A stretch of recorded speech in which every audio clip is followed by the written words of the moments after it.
Hey everyone, welcome to our first lecture video for juvenile justice, or juvenile justice. Our textbook is juvenile delinquency, so apologies if I ever swap the two names. It's just going to happen.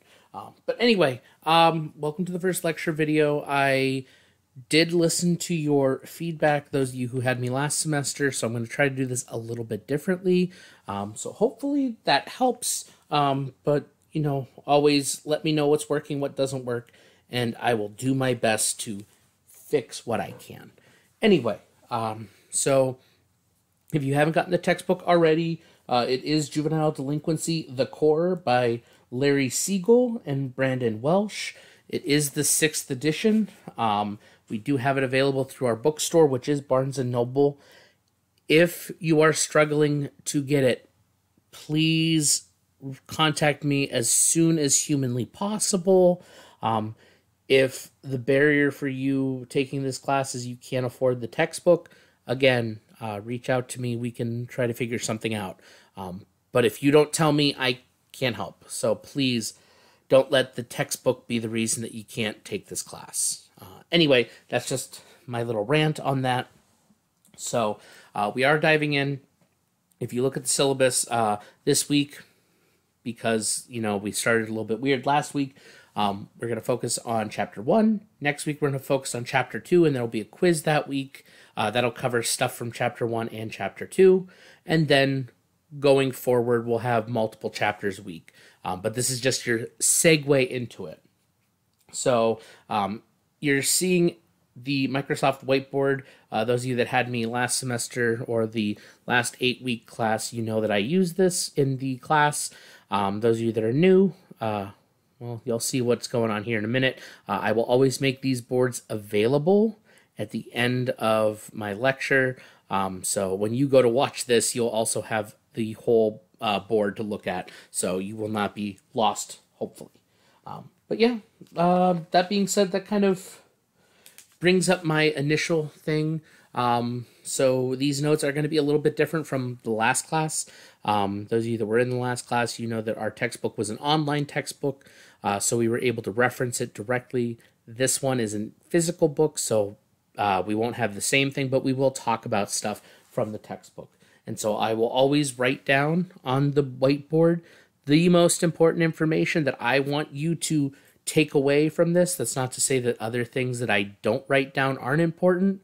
It's just I want to emphasize the pieces that I'm writing. So that being said, I'm also not going to read you the textbook. That's kind of your job, but I am going to talk about some of the concepts in the big pieces. And so one thing I do want to mention about our textbook, it has a lot of really cool things. I will do a mini video on this itself in my intro video, and you'll see that as well. But there are real cases, things that we can look at. There's real examples, and the textbook itself, unlike the online textbook we used in the intro class, there's a lot of definitions and stuff in the margins of the book. Please use those. They will help you. Hint, hint, nudge, nudge. They will probably be things that show up on tests and quizzes. All right. So Chapter 1 is really kind of giving us the basic breakdown and background of childhood and delinquency, which is also the intro to the juvenile justice system. And so if you did take Intro to Criminal Justice, you touched upon some of this stuff. So some of it will be repeat, but a good portion will be new first-time information. Of course, it's now going to start giving me notifications because that's what it does. Anyway, so just a couple important things from the textbook right away. So this 6th edition, another important piece, originally was published in 2013, I believe. No, 2014, and then revised in 2017. So some of the data is a little dated, but not by much. Anyone that's done research knows that results take years to come forward and to be usable. But anyway, at the time of writing this textbook, there were about 75 million children in the United States under the age of 17, which comes out to about 24% of the population. And many of those had similar stories to Aaliyah, which is the case study that is referenced in this entire first chapter. Someone who is a teenager who is homeless and turns to drugs, alcohol, gangs, that sort of thing. So it's a stark reality to realize that these individuals are in this kind of situation, and that's part of the reason why we have this class, is to talk about this. And so one thing that was mentioned in our text is that their research even showed that simply spending time on the street, so spending time homeless or spending time in a gang, immediately increased the likelihood that you as a child would be more prone to violence or more prone to be in a violent situation. So just being there has the same cause as actually doing it. And so that's just kind of an important thing. And one thing that I'm just going to kind of put out there as a potential question, hint, hint, nudge, nudge, might be the discussion board already starting. And that is this idea of exposure.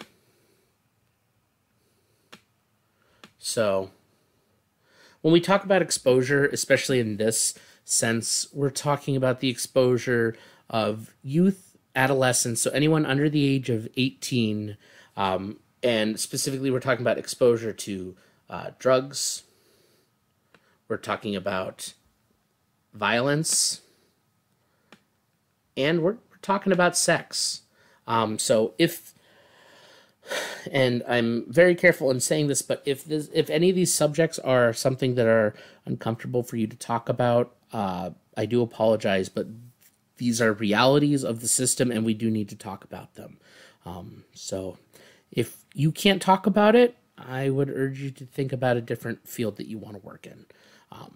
But realistically speaking, what we're talking about is the exposure to drugs, violence, and sex. And with violence, I'm going to kind of break it off to also gangs because, well, that's a whole separate thing, and the gangster lifestyle that is put forward. There's a big question because we see that there is an overexposure of this sort of thing, and our text even mentions, that, what is it? Research found that kids who listen to music with sexual content are more likely to engage in precocious sex than adolescents whose music tastes are similar to that of Chris Tomlin or Carrie Underwood. A drastic change in tone and context. So there's research that suggests that exposure to this does cause something. This also leads to what has been described as desensitization. So we're desensitized to violence because we see it everywhere in movies, in video games, on TV, on the news. Like, there is a large conversation about this. And so this is something that as adults, and we all are adults in this situation, we have to consider when we talk about adolescents and youth in the system. Are they in there because they are having this large exposure to these environments and that's what's urging them to go that way? Or is there something more to it? That's up to you to decide. Like I said, hint, hint, this is probably going to be your discussion board question, has to do with drugs, violence, sex, gangs, and exposure that youth have to it. And possibly who is supposed to be in charge. Okay. So something else that is talked about, and forgive me, I'm going to be in and out flipping around. So if that confuses anyone, I apologize. But we need to talk about Erik Erikson.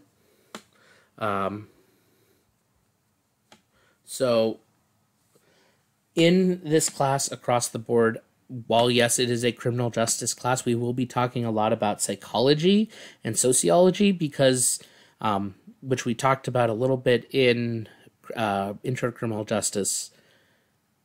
The juvenile justice system is more of a social work with criminal justice aspect to it. And so we are going to talk a lot about psychology.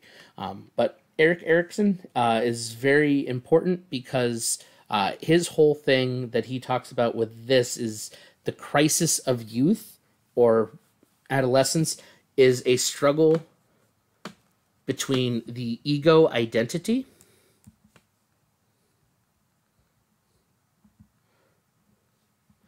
and role diffusion.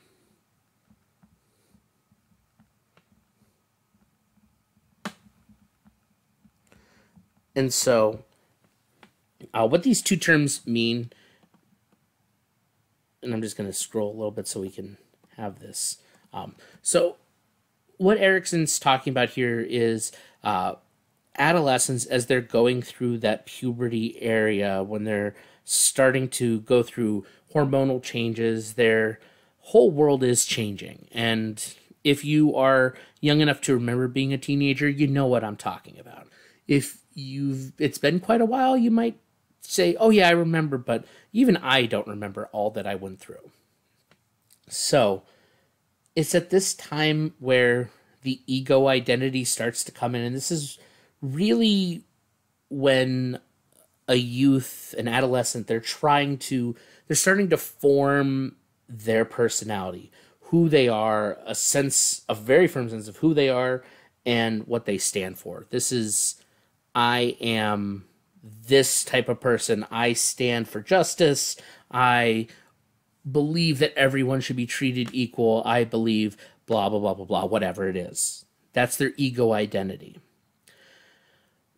But because they are adolescents and they don't know everything, and even if you have a teenager or have talked to a teenager and they're like, I know what I'm doing, and they're confident about that, at the same time, there is a reality that they're struggling with this role diffusion where they're uncertain about things with themselves. And this could be anything. This could be ability. This could be sexuality. This can be gender. This can be anything where they are unsure about who they are.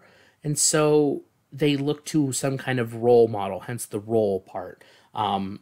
So usually it's a leader that they look up to. So sometimes it's coach, sometimes it's the parent, but they're looking to them in the idea that there's a promise that adult's going to give them the sense of identity that they can't do for themselves. And so this is why, especially adolescents in that teenage area when they're going through puberty, this is why they're so volatile. They're between knowing exactly who they are and not knowing who they are and looking for someone to help them figure that out. And so there is this kind of clash. And so knowing that this is something that they are going through, it raises the question about the justice system. Are they in the right frame of mind that they are culpable for a crime? Are they learning? Is their role model that they're looking towards a negative role model that's leading towards dangerous behaviors? Like, this is the time where the adolescent, the teenager, is coming into their own, where they're going to become the adult they're going to be. And so anything has an impact. Crime, home life, all these things are going to play an impact. So Erickson's conversation about this really kind of gets at the heart of one of the big issues with juvenile justice, and that is, how do we treat these individuals? Are they mature enough to be an adult and treated as such? Or are they still immature and need to be parented and treated like a child? And what's the good balance? What works? What doesn't? So unfortunately, this is what I have to say this, there is no answer to this. If this was a cut and dry, easy answer, we wouldn't really need to have a class about juvenile justice and talk about the difference, because it would just be, okay, here are all the procedures you have to follow, boom, done. No, juvenile justice is a constantly changing field. It continues to swing between harsh punishment and rehabilitation. It is always constantly wondering what's too young, what's too old. Can you really judge an 18-year-old as an adult when the human brain doesn't stop and fully finish development until their mid-20s? Like, where does this fall? And so this is why this is important, and why I unfortunately have to tell you there are no straightforward, easy answers when we talk about this. So there's going to be a lot of open-ended questions to answer and to think about. Anyway, so our textbook then talks a little bit about the problems of youth.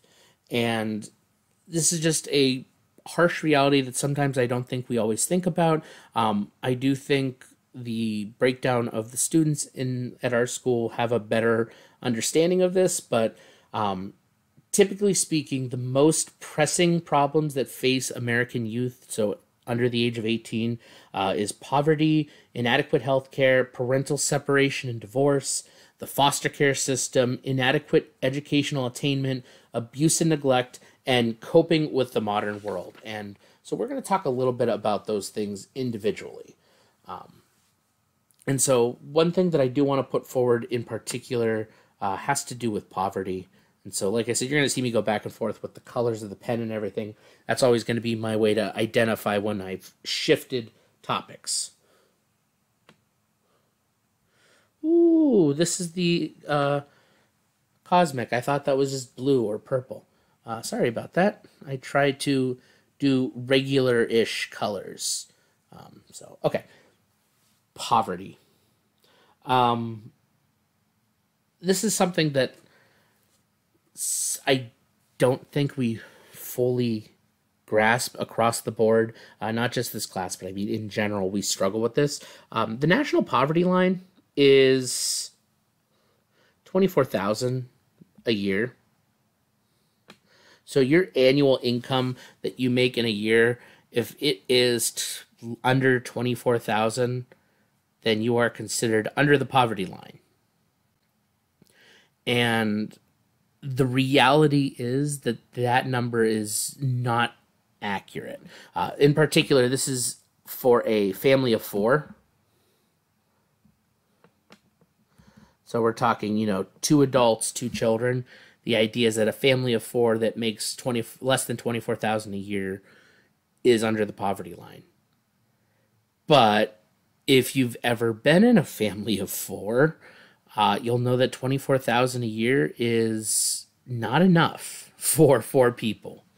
I grew up with a single mom raising me and 1 other child, so it was a 3-person house, and I can tell you right now, she made probably about $26,000, and that was barely enough to keep us going. So $24,000 is not enough for a family of 4, and that's kind of a problem. So first off, the distinction, the numbers are going to be an issue. But even when we consider that, even when we consider the reality of $24,000 a year for a family of 4 is the minimum poverty line, according to our textbook from when this was the research was out, somewhere between 14 and 16 million children in America are living under this poverty line. That is insane. Under 24,000. There's 14 to 16 million children. And so clearly this is a problem. This is impacting a decent amount of people. And this brings up something else that is not related to this class in particular, but is important to remember. We as humans have a hard time understanding big numbers. So while we say, 14 to 16 million, we can equally, put a percentage to it. And I can guarantee you, without seeing from the textbook, because I don't see any kind of percentage. Oh, look at that. 45% they have. 45% is less than half. It's not that big, but it is big. When you think about million, it's important to note $24,000 goes into 14 million, the low end one, several times. Big numbers are hard for us to comprehend. That is a scientific fact. That's not just me saying something. There is science to this. And it's why I emphasize to you that while I say these numbers, it's important to remember that we can easily write it off as not that much, but it should be considered. And so when it comes to poverty, there is a direct impact on other aspects of a child's life. And if you are an individual who has either grown up in poverty or currently living in poverty, or you experience this kind of low income living, even if you're over 24,000 a year, you can still be living in poverty. I would understand that. It's just not the government's definition. But if you went through that, I'm sure that you can identify with some of these things as well. And so one thing to say, or sorry, not to say, but there is a issue with the data. While there are a large number of white children in the population that make up that 14 to 16 million, they're a huge number. We have to kind of remember something else with these numbers, and that's that specifically Latinx and Black children are 3 times as likely to be poor when compared to their white peers. While yes, there are significantly more white children that are living in poverty, statistically speaking, amongst white children, their percentage is lower than that of the Latinx or Black community. And so these things are, when we talk about systemic racism, these are parts of that conversation when we say, housing and food and health care and all this stuff. This plays into it. And so unfortunately, we're going to be talking about that as well with this conversation. But this has been proven. This is not just me saying it. But oftentimes, poor children lag behind their peers because they're less healthy, sometimes are emotionally or intellectually stunted as far as their development. And the reality is they're less likely to graduate from high school. For any number of reasons, we're talking engagement in gangs, in drugs, whatever it may be. Children who are poor tend to graduate at a significantly lower number. And so this is a quote from our textbook. And so if you didn't know about me, while I teach criminal justice and English, I also do have a degree in education, and I've believed this for so long, and this is a true statement, and it's important to highlight. And this is where you took the teacher that has weird degrees, so I get to talk about this and you hear it a little more. Educational achievement scores between children in well-off families and low-income families continue to widen. They've been widening for years, and they just continue to. And it's shown, we have this data, that the income and wealth of families are increasingly important determining features and factors of adolescents' high school graduation, college attendance, and college persistence and graduation. Essentially, those who make more money are more likely to graduate high school, go to college, and graduate from college. Now, one of the reasons that the college part is true is not everywhere has a community college. Erie just finally got a community college after years. This is a way to offer education for those who could not afford to go $20, $30, $40, $80,000 in debt just to go to school. This is a real issue. And love education or hate it, I'm the bearer of bad news to tell you that Education matters. If you are educated and informed, you are more likely to do better and achieve more than those that don't. That is statistically sound. I'm not saying you need a degree to be better, but those that attain knowledge and learn how to creatively think, critically think, and work within the world that you're in, you will do better than anyone else. And that's why education is important. It's meant to teach you these things. It's not meant to teach you facts and numbers that you can throw out and tell people and sound smart. The point of education is to teach you to be an intelligent human being and an actual good member of society. And so, even though I'm teaching a criminal justice class to you, and yes, I'm hoping that you will learn facts and figures and important things about the juvenile justice system, at the end of the day, I'm hoping that through this you are learning how to approach issues in the juvenile justice field, in any field, critically and creatively, and being able to see that the world is not black and white, and there's so much more. So, education is important. It's important for you. You're here, you're taking classes. It's important, but it also has a direct impact on juveniles. And not saying that individuals who are educated don't get into the juvenile justice system. That's not what I'm saying.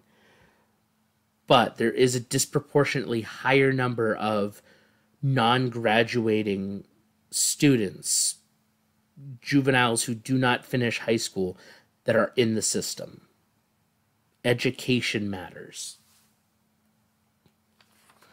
Sorry, like I said, this is something that I'm very passionate about, and part of the reason why I became a teacher. Because I believe everyone has the chance to do something better and something more. So obviously, that the poverty is just one piece of the things that our author talks about. I'm going to very briefly talk about health problems. This is one of those larger issues in society that's more than just criminal justice, but we still don't have a universal healthcare system. So according to our textbook, and this is where I say, big numbers, we have a hard time. 10% or 7.5 million children at the time of this writing did not have some kind of healthcare coverage. 10% seems like nothing. If you just saw 10%, you'd be like, that's not that much. But when we put it in perspective that it's 7.5 million children in America, I'm not talking the world, I'm talking just in America, 7.5 million do not have healthcare. That's a problem. And again, part of that is because we don't have universal healthcare. We do not have affordable healthcare. We're better, but still not where we need to be. But realistically, money has an impact on that. If you can't afford insurance and you can't afford healthy food, you're going to be unhealthy. You're going to be in situations that are not going to help. So this plays a big role. And sometimes, sometimes there are individuals who get in trouble with the law because they stole food or they stole something that they can sell for food. Like, this is a real problem in the system. And this is where, going back to the syllabus, there's a basic needs statement that says, if you cannot afford groceries or something, reach out to us. Because if you're not eating well, you're not sleeping well, you're not going to do well in a classroom. And so, same thing for a juvenile. You're an adult, and we're saying that. As a juvenile, if you are not being taken care of, that's going to lead to problems in school, problems in focusing, and you're going to tend to fall off the wagon and do some bad things. And so that's why it's important to note that, health problems also have an impact on adolescence and can lead to more negative aspects. I'm not going to talk too much about this because it's controversial, and it's, well, the APA has done studies on it. This is still one of those, the impact is not fully known, and that's parental separation and divorce. I myself am a child of divorce, but clearly I'm a teacher and I'm doing pretty dang well. But there is some science to negative family interactions. Children that grow up in households where the parents aren't loving and it's more abusive tend to not do so well, and sometimes even repeat things that they see from one parent or the other, so they either become an abuser or they become abused. There's a lot more science to it, and that's why I say it's still a little up in the air. It's the classic nature versus nurture thing. Just know that the household that a child is living in or an adolescent is living in does have an input. That environment has an input, and these negative households are what leads to some of these problems. Another one that's closely related to this, but I do not have the time, nor is this the right class to talk about this, but the foster care system. Our foster care system does the best it can, but there are still major problems with our foster care system, and I would love to dive in how to fix it and what we need to do and all this other stuff. But number one, I'm not an expert on this, so I don't have any right to say, well, this is how we should do it. But anyone who's either been a part of it or is familiar with the foster care system, there are some serious issues, and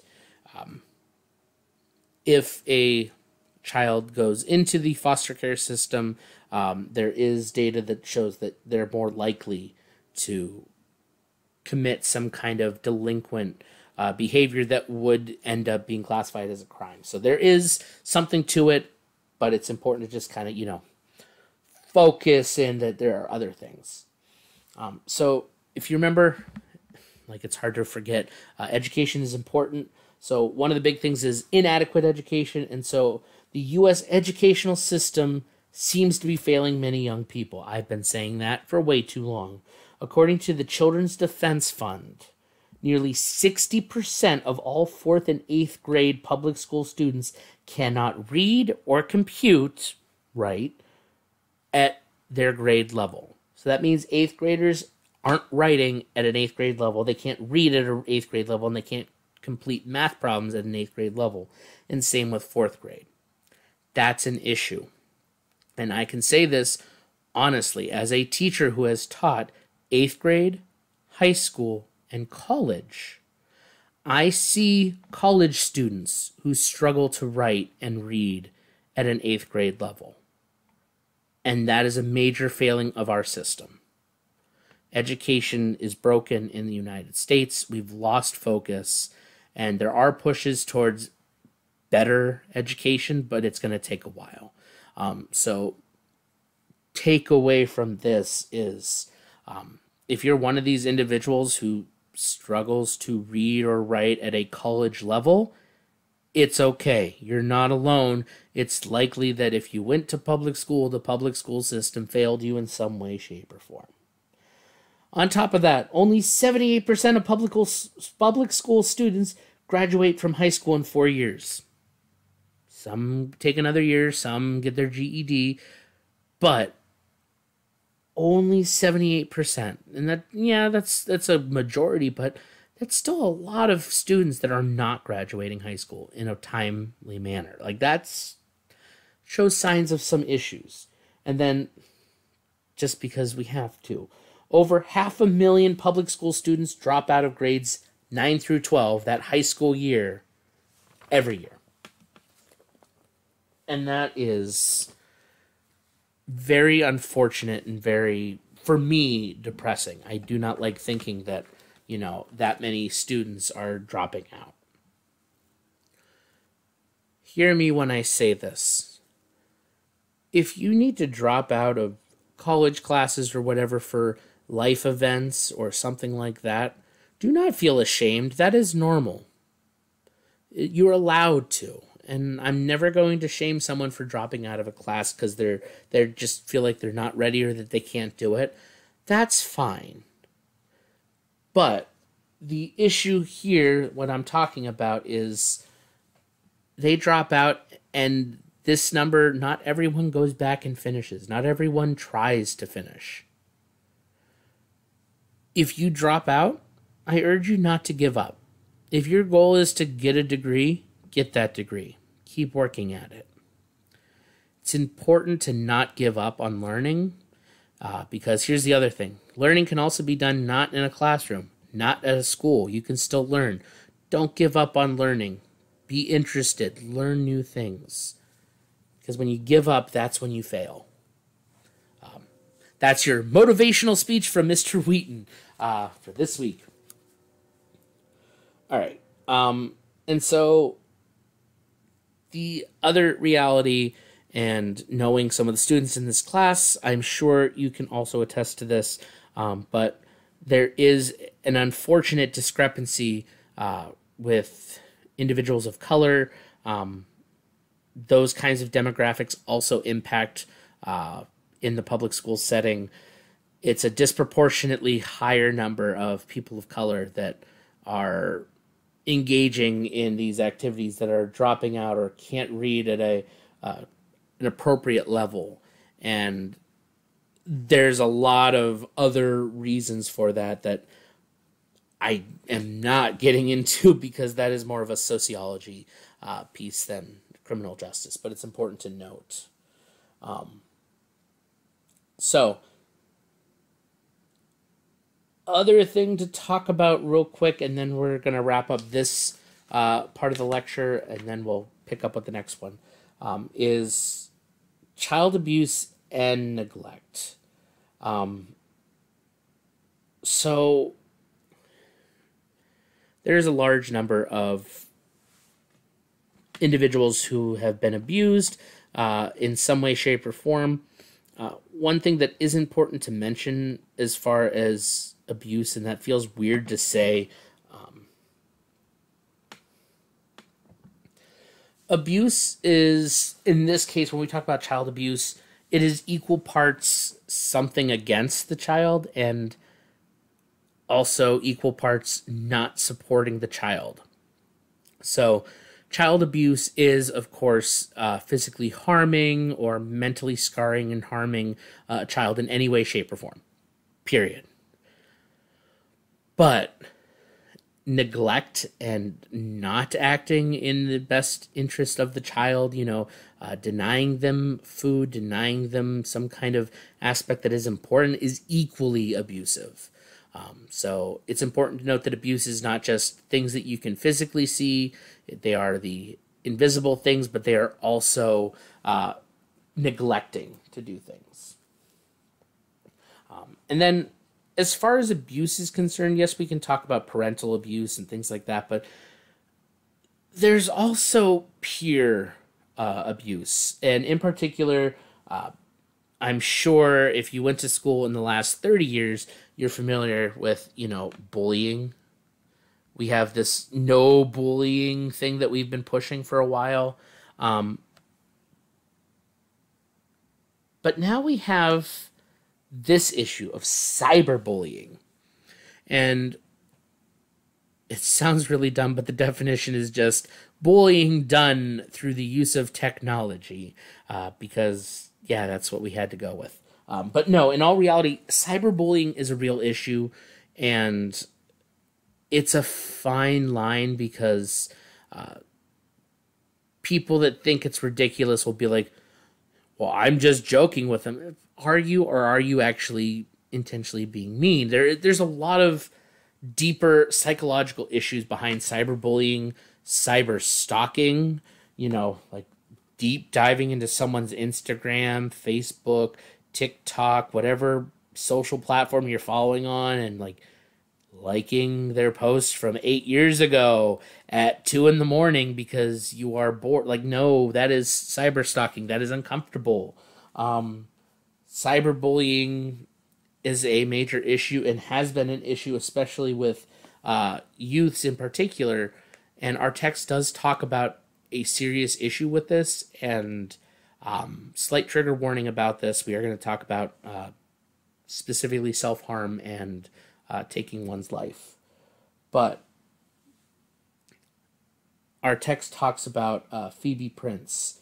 This was a case back in Massachusetts. She had dated some boy in her school briefly and was whatever, but a girl who liked him essentially went on all her social media and was posting hateful, mean things, and what ended up happening was Phoebe ended up taking her own life because that the bullying was so much she did not want to be around. And that's a really hard thing to think about. And if you have a child, I'm sure you don't want to think about your own child being in that situation. But this is why we need to talk about the importance of cyberbullying, especially with adolescents. If this is the group that we are working with in the criminal justice field, knowing that, we have to take calls of cyberbullying seriously. Cyber stalking is serious. Like, we can't just write it off as, oh, it's kids being kids. No, it's a real problem, especially when we consider what it could lead to. And it's not, and I'm saying this because I know people have claimed it before, it's not unstable people that take their lives. It's not crazy. It's not what it is. Very level-headed people can feel that dark. And so it is not fair to claim cyberbullying is just kidding and not a real problem. Don't get me wrong, the anti-bullying campaigns, at least when I was a kid, were not effective at all. I was bullied quite a lot, so I'm very familiar with this. And then, I grew up at a time when cyberbullying started, and I also got it. It's not a fun thing, and I'm glad and lucky to be here today. But again, if we are working with a population that is young, impressionable, and is struggling with their own identity, we have to recognize that these are real problems and they have serious consequences. And that's a wonderful and terrible segue to talk about the impact of social media on adolescents. This does lead to cyberbullying. This leads to cyber stalking. This also leads to sexting, something I never thought I would ever be talking about in a classroom, and I don't really want to talk about it. But all these things are because technology is readily available, and we can share things, and it's instantaneous. But I urge you to remember, if you are going into the criminal justice field and you are intending to work in the juvenile justice system, you are going to be working with adolescents who are under the age of 18. Just because you know that something like social media or prom or whatever is not important and it doesn't matter in the grand scheme of things, you have to remember that these are important things to them. This is their life. So someone calling them ugly and they'll never get a date, that is a serious issue that's going to potentially lead to something else. So if you had if you had Intro to Criminal Justice, you would have heard me, and you took it with me, you would have heard me say that, we need to be compassionate. We need to understand that you are equal parts social worker as well as officer when working in the juvenile system. And that's important to note, and that's why I wanted to use this opportunity when we talk about cyberbullying and abuse to say that this is an important aspect of the criminal justice system with adolescents that we have to remember. And so we will talk about it here in a little bit, but there is a very difficult decision on how we approach it. Is it tough on crime? We need to scare them straight, or do we need to have compassion and we need to work with them and foster them and help them grow? So I'll leave this lecture with that thought in mind. How do we deal with juveniles who've broken the law? Do we need to be hard on them, or do we need to help them? And I'll leave it at that. All right, this was part 1. I will see you all in part 2.